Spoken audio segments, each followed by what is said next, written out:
Hi guys, नमस्ते, प्रणाम। हम रागनी सिंह जिला गोपालगंज से हमरा यूट्यूब चैनल पे रउआ सभी के स्वागत बा। और आज एगो बहुत ही दर्दनाक बेटी विवाह गीत सुनाओ तनी रउआ सबके। हमके आशा न पूरा उम्मीद बा कि रउआ सबके भी अच्छा लगी। लाइक शेयर सब्सक्राइब करत रही जा कि जब भी हम नया वीडियो अपलोड करी तो सबसे पहले नोटिफिकेशन रउआ सबके मिले। आधा नदिया झिली मिल पानिया, आधा नदिया सेवार, आधा नदिया झिली मिल पानिया, आधा नदिया सेवार। ताई नदिया कवन हो बेटी करस आसनन, ताई नदिया कवन हो बेटी करस आसनन। केसिया झरई त कवन बेटी नैना ढारस लोर, केसिया झरई त कवन बेटी नैना ढारस लोर।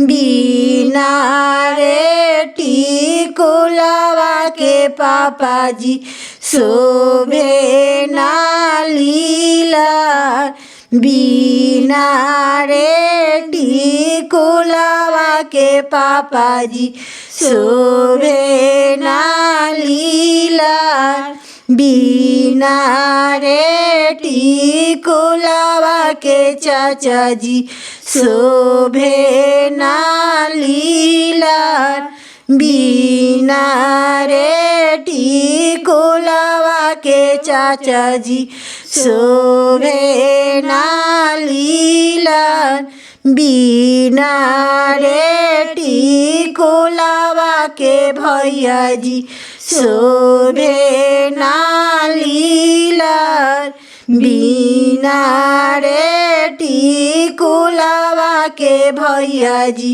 शोभे ना लीलार।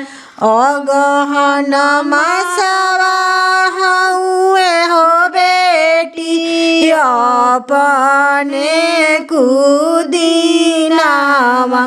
आवे देहु जेठ बैसाखावा करब तोहर बिया, आवे देहु जेठ बैसाखावा करब तोहर बिया। अगहन मासवा हउए हो बेटी अपने कुदिनावा, आवे देहु जेठ बैसाखावा करब तोहर बिया।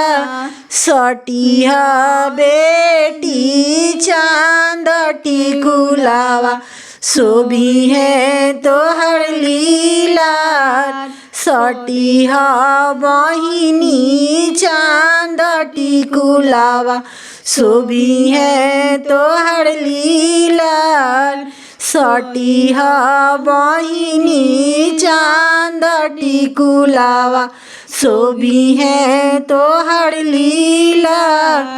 अच्छा लगे तो लाइक शेयर सब्सक्राइब जरूर कीजिएगा।